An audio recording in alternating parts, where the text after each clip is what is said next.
લાલ ને દરબાર ચાલો લાલ ને દરબાર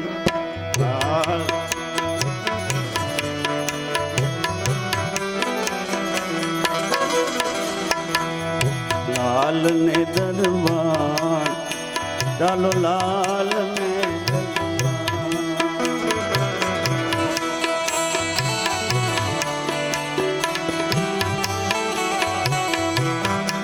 હે મારા લાલ ને દરબાર હો મારા લાલ ને દરબાર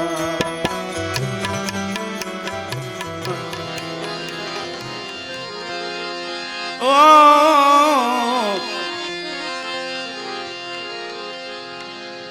ગમતું નથી રે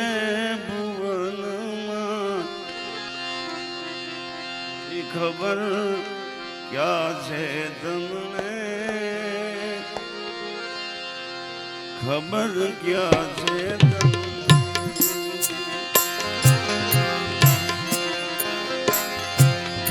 એની ખબર ક્યાં છે તમને ખબર ક્યાં છે તમને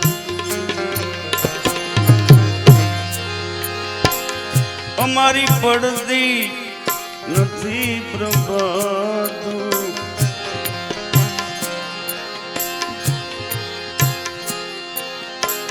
અમારી પડતી નથી પ્રભાતું એની ખબર ક્યાં છે તમને ખબર ક્યાં છે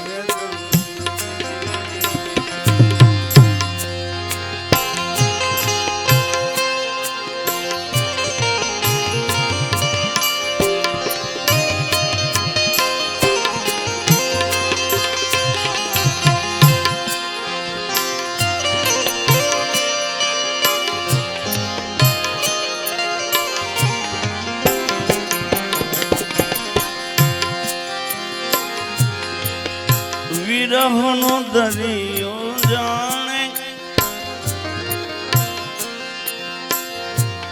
ફરી વળ્યો જીવ તારમાં ફરી વળ્યો જીવ તારમાં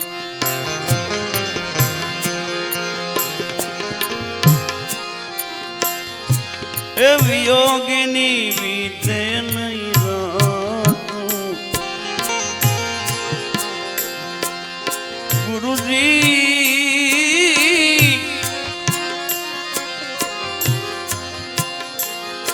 એ વિયોગીની વીતે નહીં રાતું એની ખબર ક્યાં છે તમને ખબર ક્યાં છે એની ખબર ક્યાં છે તમને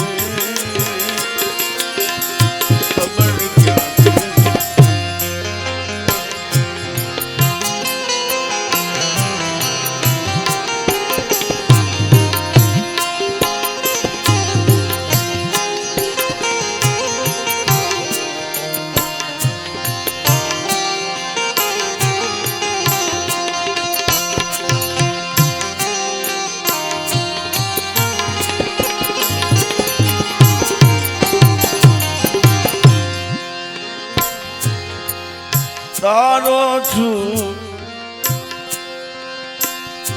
તેથી જ તને કેટલું કરગરવું માને કેટલું કરગરવું માને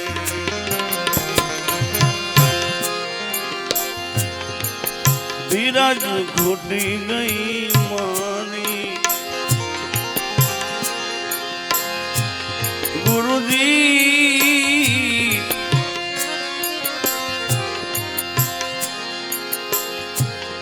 ધીરજ ખૂટી ગઈ મારી એની ખબર ક્યાં છે તમને ખબર ક્યાં છે તમને એની ખબર ક્યાં છે તમને ખબર ક્યાં છે તમને ગમતું નથી રે એની ખબર ક્યાં છે તમને ખબર ક્યાં છે એની ખબર ક્યાં છે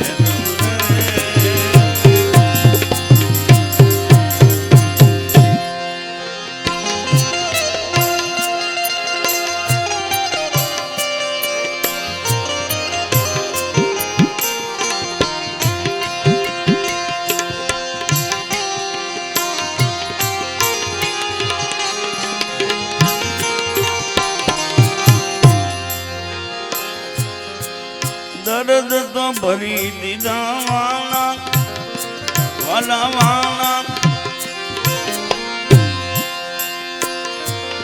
આડો આડમાં તમે તો આડો આડમાં તમે તો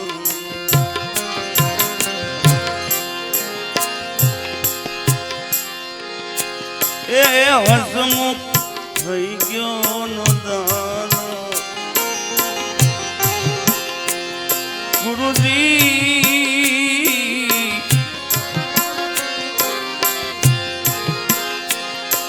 એ હસમુખ થઈ ગયો નો દાનો એની ખબર ક્યાં છે તમને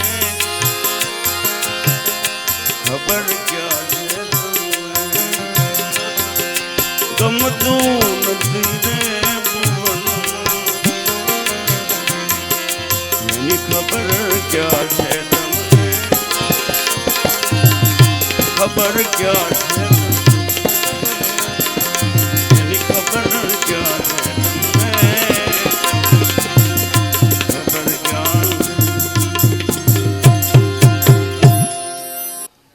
અહીં પધારેલા સર્વે સંતો મહંતો અને ભક્તોને મારા સીતારામ જય ગુરુરામ.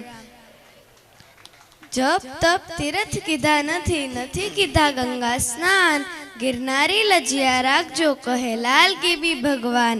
એના હશે તેને માનશે જેનું હોય તેને જડે કહે લાલ જીવની જગમાં ખરે ખબરું પડે. સદગુરુ લાલ બાપા કેટલા વિદ્વાન હતા, તેમની સાધના અને સિદ્ધિઓ શું હતી, તેમનામાં કેવી કેવી શક્તિઓ હતી, તેમનામાં સંકલ્પ સિદ્ધિ અને વચન સિદ્ધિનું બળ કેટલું હતું તે મારે કંઈ કહેવું નથી. એની શક્તિ અને દ્રઢ મનોબળનો પરિચય તેમને પાર પાડેલા કાર્યો દ્વારા એકથી વધુ વાર સમાજને મળેલ છે. તેઓએ જે માગનું ખેડાણ કરેલું તેમ આવું બધું સહજ આવે, પણ તેનું પ્રદર્શન કરવાનો તેમનો સ્વભાવ ન હતો. બાપા શું હતા તે સમાજનો મોટો વર્ગ જાણે છે. બાપા શું હતા તે સમાજનો મોટો વર્ગ જાણે છે, એટલે તેમના વખાણ કરી અમે તેમને પ્રસિદ્ધ કરવા માંગતા નથી. તેઓ મહાન હતા એટલું જ કહીશ. પૂજ્ય બાપા કોઈ પણ પંથ કે સંપ્રદાયના વાડામાં ન હતા. કોઈ પણ જાતના ક્રિયાકાંડથી તેઓ અલિપ્ત હતા. તેમનો માર્ગ સ્વતંત્ર હતો.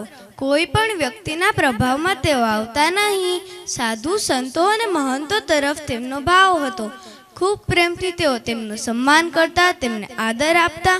પરંતુ એકમાત્ર પૂજ્ય મોરારી બાપુ માટે તેમને વ્યક્તિગત અંતરનો લગાવ હતો, અનન્ય પ્રેમ હતો. આવા હતા આપણા સદગુરુ શ્રી લાલ બાપા. સંતોના ચરણોમાં વંદન. સૌને સીતારામ, જય ગુરુરામ.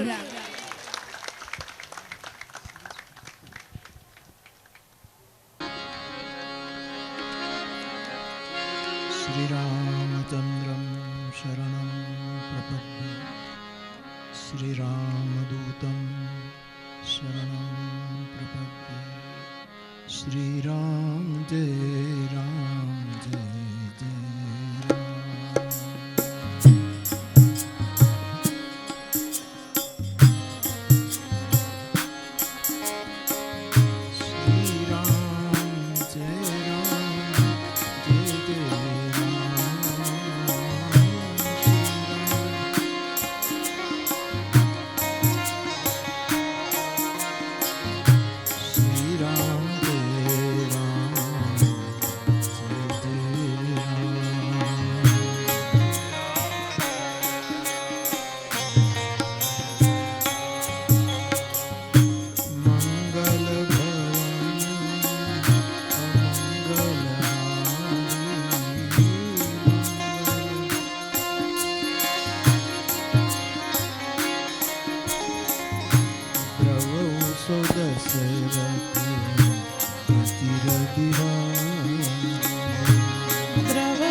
ગરવા ગિરનારની અને એની છાયામાં પ્રગટ અપ્રગટ સમસ્ત ચેતનાઓને પ્રણામ કરીને જે સ્થાનમાં આપણે બેઠા છીએ એમના આદ્ય પુરુષ પૂજ્યપાદ લાલ બાપુની ચેતનાને પ્રણામ કરીને અને એમણે જેના ઉપર કૃપા કરી અને આ ભૂમિનો, આ સ્થાનનો, આ ગાદીનો વિશ્રામદાયક વિકાસ કર્યો એવા પૂજ્ય હસુબાપુની ચેતનાને પણ મારા પ્રણામ.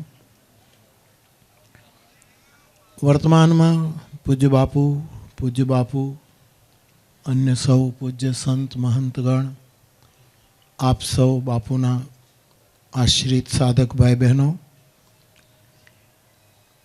અમે આવ્યા ત્યારે માતાજી સાવરકુંડલા પદ સંભળાવતા હતા, એ કાને પડ્યું. પછી હસુબાપુનું એક પદ આપે સંભળાવ્યું. દીકરીએ બાપાનો ભાવ વ્યક્ત કર્યો. ટૂંકમાં આપ સૌને પ્રણામ કરીને, આમ તો હું શિવરાત્રિમાં આવું, 60 વર્ષથી આવું છું. બધી જગ્યાએ લગભગ દર્શન કરવા જાઉં, પણ મારે બોલવું પડે એવી જગ્યા એક જ છે. અને અહીં બોલવું ગમે પણ ખરું. બાકી ગિરનારની ગોદ એ પ્રવચનની ગોદ નથી, પંડને પામવાની ગોદ છે, પોતાને ખોજવાની ગોદ છે, પોતાનું ચિંતન કરવાની ગોદ છે. તો વિશેષ તો હું બાપુની મૂળ પરંપરા શું એ નથી જાણતો. એમણે એક ગેબી શબ્દ એવો આપ્યો કે આખી દુનિયા એમાં ખોવાઈ ગઈ છે, કોઈને હજી સુધી હળ હુજી નથી, અને એને જ ગેબી કહેવાય. ગેબી હાલો ગેબને ગામ. એક ગેબી ગેબીને બોલાવે છે કે આપણે ગેબને ગામ જવું છે. આ જીવન છે ફક્ત પ્રશ્ન વિરામ. અહીંયા બધી સમસ્યાઓ જ છે, પ્રશ્નો જ છે. અહીં ક્યાં છે પૂર્ણ વિરામ? અહીંયા પૂર્ણ વિરામ ક્યાં છે? માટે ગેબી હવે હાલો ગેબને ગામ. વેણીભાઈ પુરોહિતનું આ ગીત છે. કદાચ આપણે નક્કી ન કરી શકીએ, પણ પૂજ્યપાદ લાલ બાપુની ખોજ પણ આ કોઈ ગેબી તરફની ખોજ હતી. બાપુનો અને મારો ઘણો આત્મીય પરિચય રહ્યો. અમે વર્ષો સુધી સાથે યાત્રાઓ કરી છે, પરિભ્રમણ કર્યું છે, સત્સંગ થતો રહે છે. ગિરનારી બાપુ હોય, અમરદાસ બાપુ હોય, ભારતી બાપુ હોય, બાપા હોય, લગભગ અમે બધા સાથે ગમે ત્યાં ગિરનારમાં બેઠા હોઈએ. પરંતુ અમુક સમયે જ્યારે ગિરનારી બાપુ કંઈક કામ માટે અળગા થયા હોય, અમરદાસ બાપુ પણ થોડાક અળગા થયા હોય, એટલે કે પોતપોતાના કામ માટે, ભારતી બાપુ, અને જ્યારે અમે એકલા પડતા ત્યારે બાપુની જે સહજતા મેં જોઈ છે એ ઘણી ઓછી દેખાય અત્યારે. એક સહજ મહાપુરુષ લાલ બાપુ હતા. મારું જે તલગાજરડી આંખોથી દર્શન છે તે આટલું છે. બાપુમાં સત્વગુણ ભારોભાર સત્વગુણ. પણ આ ભક્તો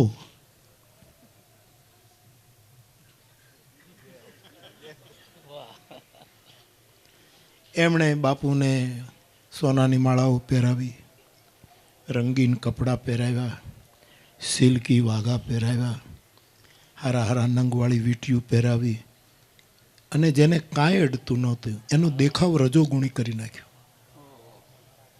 હું જોતો તો આ મહાપુરુષને કે લોકોના અનુગ્રહાય ભૂતાનામાં અમારે શાસ્ત્રનું વચન છે કે ઈશ્વર નિરાકાર છે, સાકાર ન થાય, પણ અનુગ્રહાય ભૂતાનામ, આ પ્રાણી માત્ર ઉપર અનુગ્રહને લીધે એ પછી આકાર લે. એમ મહાપુરુષો પણ ક્યારેક ક્યારેક ભક્તોનો આગ્રહ સ્વીકારીને આવું બધું કરતા હોય, અને પાછા એ જ ભક્તો એની ટીકા કરતા હોય.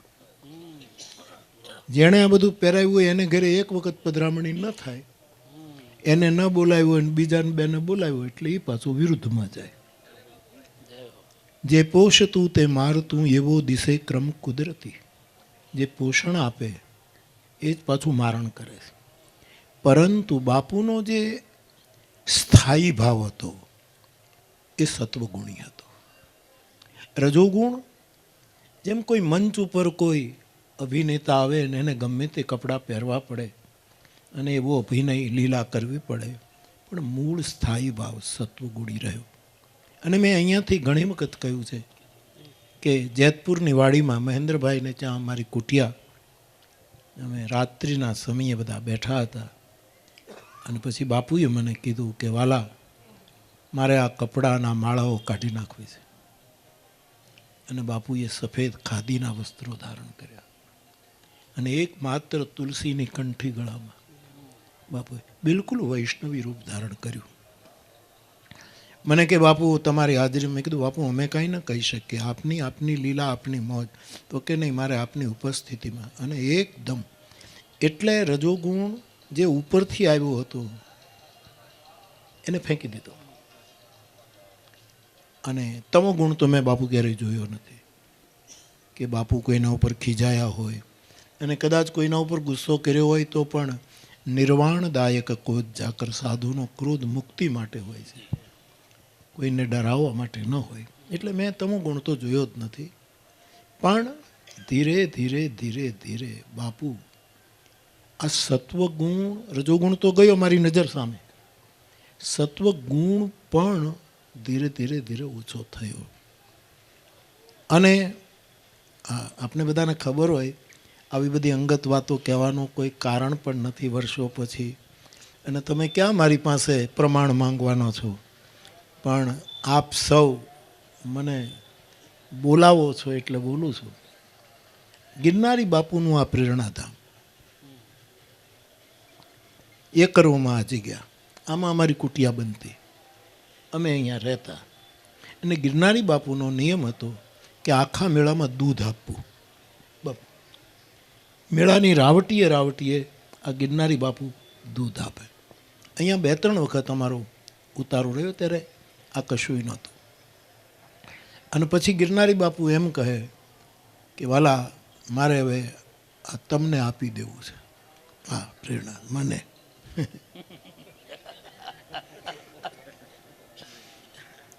મેં સાંભળ્યું, મેં કીધું બાપુ મારું કામ નહીં, તમે રહેવા દો એટલું ઘણું છે બાપુ, બાકી અમારું આ કામ નહીં, વ્યવસ્થાનું કામ.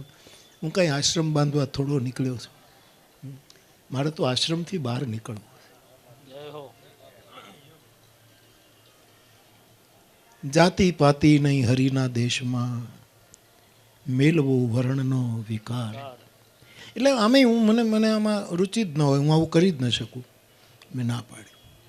પછી ગિરનારી બાપુ કે લાલ બાપા લે, એ તો બાપાને પૂછવું પડે. અને આની કાંઈ કિંમત ઓછી નહીં માનતા તમે, કહેતા અત્યારે કિંમત કરો, તું એક પ્લોટ લે તો બાપુ તને તોડી નાખે. તું એમ કે મારે 2 કુટિયા બનાવવી છે અને મારે સાધના કરવી, તો સાધના શું કરે, તારા સાધનું ખતમ થઈ જાય. એટલી આની મહેંગી કિંમત છે આજે. અને એમાંય બાપુ પધાર્યા પછી આનું આધ્યાત્મિક સ્તર પણ ઊંચું થયું હોય ને, એટલે બાપુએ ના પાડી, બાપુ લાલ બાપાએ ના પાડી, બાપુ વાલા મારું કામ નહીં, હું આ ન સંભાળી શકું, આ તો અમે 2-4 જણા આવીએ ને તમે રહેવા દો એટલું. ના પાડી. ગિરનારી બાપુ આ દલપતગીરી, હા બાપુ, ત્યાં અમે ઓલી રેતી હતી અને ત્યાં અમે બેઠા હતા. અને ગિરનારી બાપુ કે તમે લાલ બાપાને સમજાવો. મેં કીધું આપણે તો બાળકો છીએ, એને આપણે કંઈ ન કહી શકીએ, એની મોજ એ જે કહે. પણ ગિરનારી બાપુએ મને બહુ દબાણ કર્યું કે તમે લેવા તૈયાર નથી તો બાપા જો લે તો. મેં કીધું બાપા લે તો વ્યવસ્થા તોડી નાખે એવી કરશે, એની સ્વચ્છતા, એની યોજના, કારણ કે બાપામાં ત્રણેય હતું, અવસ્થા પણ હતી, વ્યવસ્થા પણ હતી, અને કોઈ ગેપ પદાર્થોમાં આસ્થા પણ હતી. આ ત્રણેય વસ્તુ એનામાં. બાપુજી બી કોઈ વ્યવસ્થા ન કરે, એ જ વ્યવસ્થા હસુ બાપુમાં ઉતરી, એ જ વ્યવસ્થા બાપામાં ઉતરી. તો મને કહે તમે એને સમજાવો તો. આ નહીં તો હું કોકને લૂંટ. ગિરનારી બાપુ ફકડ હતો, આ કોકને એમ જે મને એમને માપવા તૈયાર થયો એ કોઈ પણ બાબાને પકડાવી દે. એને કોણ તૈયાર ન હોય, એ તો તલગા જરડું ના પાડે સાહેબ.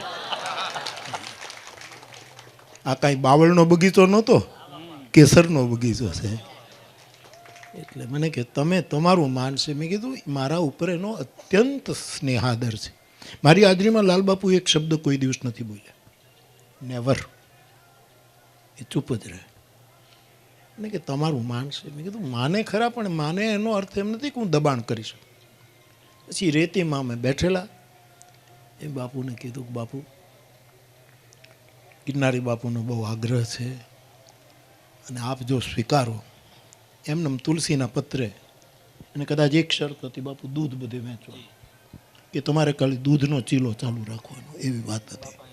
હા બાપાએ કીધું. પછી મેં વિનંતી કરી, આપણે તો કંઈ દબાણ તો ન જ કરાય ને.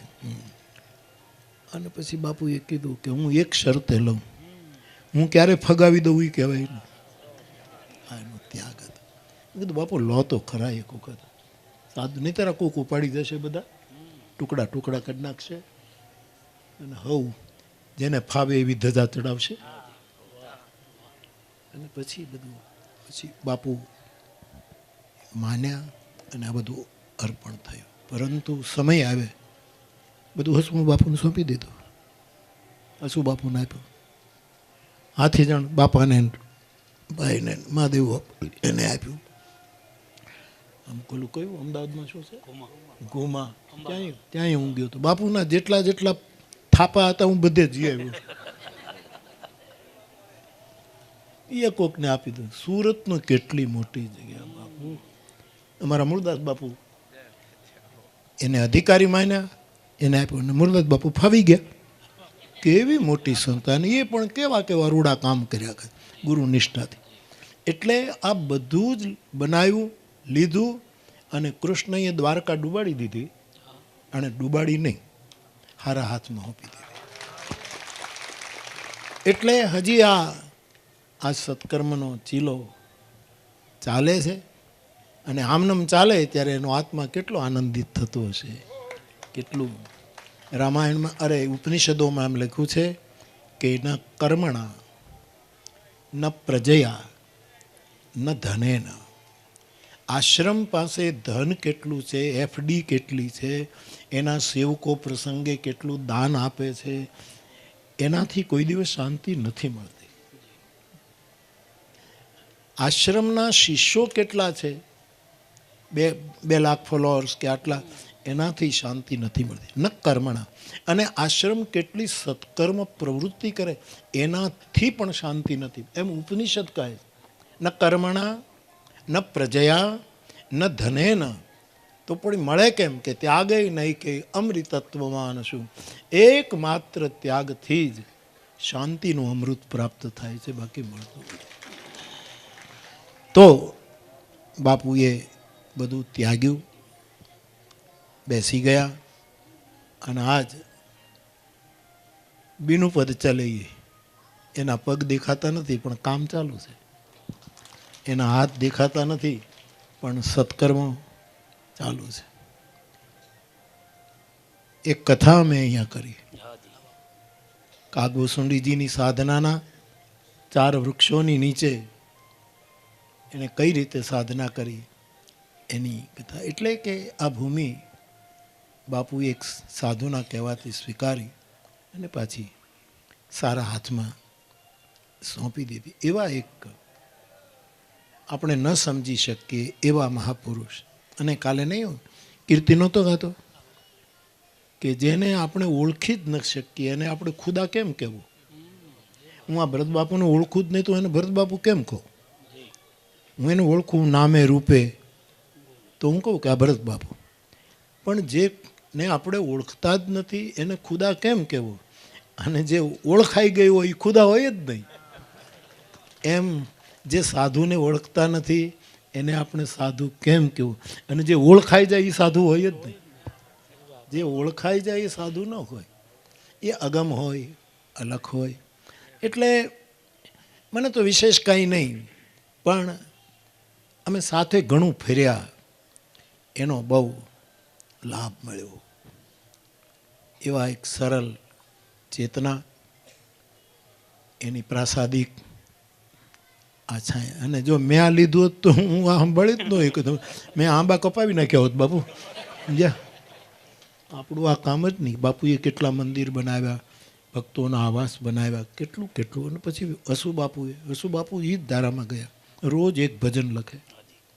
હોસ્પિટલની બેડ ઉપર હતા તોય ભજન ભજન ભજન. હસુ બાપુએ એના તરફ એ લોકોની કેટલી શરણ. પહેલાં તો બાપુનો ઓલા ઢોરા ઉપર ગીરદીમાં ઉતારવો પડતો વર્ષો પહેલાં, ઢોરા ઉપર. અને જે દલિત સમાજ હતો એ જ બાપુએ સ્વીકારેલો. આટલા બધા દલિત સમાજ. અને હું જ્યારે અમે મળવા જઈએ ત્યારે એ ઢોરા ઉપર ઉતારો હોય અને પછી બાપુની જે આરતી ઉતરતી હોય અને એમના ચમત્કારની વાતો કોક કરે ને બાપુ ભક્તો તો છે ને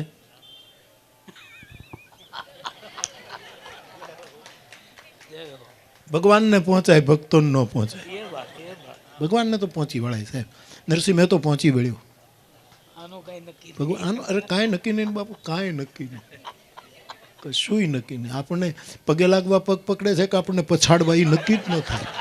આપણને બધા પગે લાગવાના છે પણ ધ્યાન ન રહે તો એ જ પગ ખેંચીને આપણને ઊંધે માથે નાખે અને પછી કે બાપુનું પતન થયું. એટલે પણ કોણે કર્યું? કોણે કર્યું? તું નિમિત્ત યજમાન બન્યો છું ભાઈ પતન કરવાનું, તે યજમાન પદ સ્વીકાર્યું છે. તો બાપુનો મહિમા એની રીતે છે. અને આમાંના મૂળિયા કેટલા ઊંડા છે આપણે જોવા નથી જઈ શકતા. અને મૂળિયા કઈ દિશામાંથી પાણી મેળવે છે એની આપણને ખબર નથી. આંબો લીલોછમ છે, એના પાંદડા આપણે ગણી શકતા નથી, પરંતુ એની કેરીઓથી નક્કી થાય કે આંબો કેટલો ફળાવ હશે. એમાં જે પરંપરામાં જે મહાપુરુષો આવતા રહ્યા છે એ એના ફળ છે. અને ફળને લીધે આપણને એમ થાય કે મૂળ બહુ સારું છે અને એટલે આ બધું બહુ આનંદ છે. વિશેષ કંઈ નહીં કહેતા. બાપુ છે ને કોઈને જમાડે તો એટલું પદ્ધતિસર જમાડે. પછી આની નકલ ઘણા અમારા જેવા એક કરી, પણ કિસમિસ લાવવી ક્યાંથી, બદામ ક્યાંથી લાવવી, એવું વ્યવસ્થિત બધું હોય બાપુનું. એમ નહીં. પહેલી ખારી સિંગને બદામમાં પરિવર્તિત કરી દીધી. જે મહાપુરુષ બાબરાના બજારમાં બાપુ મને કહેતા કે બાપુ ખારી સિંગ વેચતો હતો અને ખારી સિંગને એવી દીક્ષિત કરી કે બદામમાં ફેરવાઈ ગઈ. તો તમે એનો આશ્રમ કરો તો તમે કેવા ટન લઈ લો એનો ભરોસો રાખજો. વિશેષ કંઈ નહીં કહેતા. સાધુની બીજી વાતોમાં પડવું નહીં. એનું આ ફળ જોઈ અને આરાધ્યો અમે જોઈ એકને. મારો રાવત ભગત કહે છે કે બીજે ક્યાંય અમારી દોટ ન ગઈ હોય, બીજાના પગ અમે ન પકડ્યા હોય તો વૃષભે ચડીને વહેલો આવજે, પકડીને ધોવા છે તારા પાય, આરાધ્યો જો હોય અમે. એમને તમારો આશ્રયને પકડી રાખજો તો બેડો પાર છે. બાપાની ચેતનાને પ્રણામ કરીને હું મારા શબ્દની દર વર્ષે આવું ત્યારે હું તો કાંઈ ફૂલે ન લાવું, હું કાંઈ ન લાવું. બાપુને શું આપણે અર્પણ કરીએ? એટલે હું તો મારા શબ્દો ના પૂછું, મારા અનુભવ ના હો સાહેબ. આમાં હું ઘણું કહી શકું સાહેબ, પણ તમે નહીં પચાવી શકો. અને વધારે પડતું કહે તો સાધુને ગમે પણ નહીં અને ઓછું કહેવાય જાય તો મને પણ ગમે નહીં. એટલે બેલેન્સ કરું છું સાહેબ. હા, તો બાપુના ચેતનાને મારા પ્રણામ કરીને આપ સૌને મારા જય સિયારામ પ્રણામ. અને હા, એક વસ્તુ, ડોંગરે બાપાના પહેલાં ભાગવત કથાઓ થતી હતી. પણ બધી રૂમમાં પાટલા કથા. ભાગવતની કથાને મેદાનમાં કોઈ લાવ્યા હોય તો ડોંગરે બાપા લાવ્યા. આ હકીકત છે આપણા બધાની હાજરીનો. એમ પાઠ પ્રસાદીને મેદાનમાં લાવ્યા હોય તો લાલ બાપા. ખુલ્લો પાઠ જો કર્યો હોય, મને કહેતા કે બાપુ આપણો ફૂલો, કારણ કે મને પાઠમાં બહુ મને સમજ ન પડી, એટલે શ્રદ્ધાને એવું નહીં, પણ આપણને એમાં એ અગમ નિગમમાં કાંઈ ખુચકો જ ન પડે કે આમાં શું કહેવાય ને કોટવાળ કોણ ને વાયક કોણ, આમાં ક્યાંક આડે રસ્તે ચડી જવાય, આપણને ખબર ન પડે. એટલે મને કાંઈ એને બાપાને ખબર, મને કે વાલા મારે પાઠને મેદાનમાં મૂકવો છે કે દુનિયાભરની આશંકાઓ ખતમ થઈ. એટલે ડોંગરે બાપા ભાગવતના પાઠને મેદાનમાં લાવ્યા. એમ મારી સમજપૂર્વક મેં જે જોયું છે, એના પહેલાં કોઈએ કર્યું હશે તો મને ખબર નથી, પણ લાલ બાપા આ જે પાઠ છે જે ખાનગીમાં થતા હતા એને મેદાનમાં લાવી દીધા. અને બહુ પ્રેક્ટિકલ. સુરતનો કથા અને મંડપ એને મેં કહું કે અફવા ઉડાવી, મેં અહીંયા કીધું છે બાપુ અફવા જ ઉડે કે આ મંડપ પૂરો થાય ને કથા પૂરી થશે, મારી આપણી કથા અને પછી લાલ બાપા સમાધિ લઈ લે છે. આ લોકોને અફવા જ ઉડાવી. હમણાં અમારી કથા કચ્છમાં હતી, એટલે અમારો મનોરથી પ્રવીણ તન્ના, એનો દીકરો અહીં બેઠો છે, મને સવારમાં કોઈ કે ચિઠ્ઠી આપી કે આ પ્રવીણ તન્ના એ બાપુની કથા કરાવી છે, હવે એકેય કથા નહીં કરાવે, આ છેલ્લી કથા છે, હવે અહીંથી સંન્યાસ લઈ લેવાનો. એમ લાલબાપુ માટે અમુક લોકોએ હિતચિંતકોએ અફવા ફેલાવી કે બાપુ સમાધિ લઈ લે. મને કે વાલા મારે હજી ઘણું કામ બાગું, સમાધિ લેવાનું નથી. હા, આ કોણે અફવા કરી? મેં કીધું બાપુ લેવાય જ નહીં. હા, સાધુએ પોતાની ઈચ્છાથી સમાધિ લેવાય, બાકી તો આશ્રિતોની ઉપાધિ લઈ લેવાય. સાહેબ કે મારા આશ્રિત ઉપર કઈ કઈ ઉપાધિ છે એને લેવાય. આપણે દુનિયા તો બોલ્યા કરે, એમાં આપણે દુનિયા તો કંઈક તમારે લગ્ન કરી નાખો તો આપણે પરણી જવું. આ જગત તો એમ કે તમારે અનુરૂપ બાવાજી કન્યા બહુ સરસ છે, તમારા પગ દબાવશે, માથું દબાવશે, તો શું લગ્ન કરી નખાય? અમારે અખંડાનંદ સરસ્વતી હતા વિદ્વાનનું આમ ઊંચાઈ, એના શિષ્યોએ કહેતા, આ તો સંન્યાસી વેદાંતી માણે, હરિદ્વારમાં હતું ને એના શિષ્યોને કોઈ કે સોનાના પટ્ટાવાળી ઘડિયાળો આપે. આ બનેલો પ્રશ્ન, હું હાજર. અને પછી અમારી વિષ્ણુદેવાનંદ પરંપરા, એટલા બધા સંન્યાસીઓ પણ મને આદર આપે. એટલે ઓલા શિષ્યોને કીધું કે આ ઘડિયાળ ક્યાંથી? સવારે તમે ગયા હતા ત્યારે નહોતી ને ઘડિયાળ તો કે ભક્તોએ બહુ આગ્રહ કર્યો એટલે આ ઘડિયાળ. ઉભા રહો, ભક્તો તો એમ કહેશે કે લગ્ન કરી નાખો, તો લગ્ન કરી નાખો, આ ભેખ ઉતારશે, ઘડિયાળો કાઢી નાખો. એમ કરીને ભેખરે ઉતારો રાજા ભરતરી. સાહેબ બાપુનું મહાપુરુષોને આપણે શું આપી શકીએ? શબ્દોની અંજલિ સમર્પિત કરીએ. વિશેષ કંઈ નહીં કહેતા. આપ સૌને પ્રણામ. જય સિયારામ.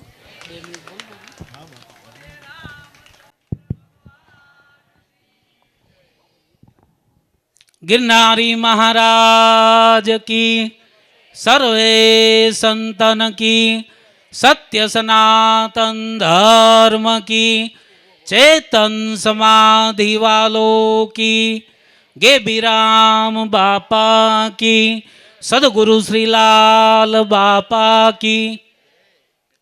केम आम जय मां હું થયું?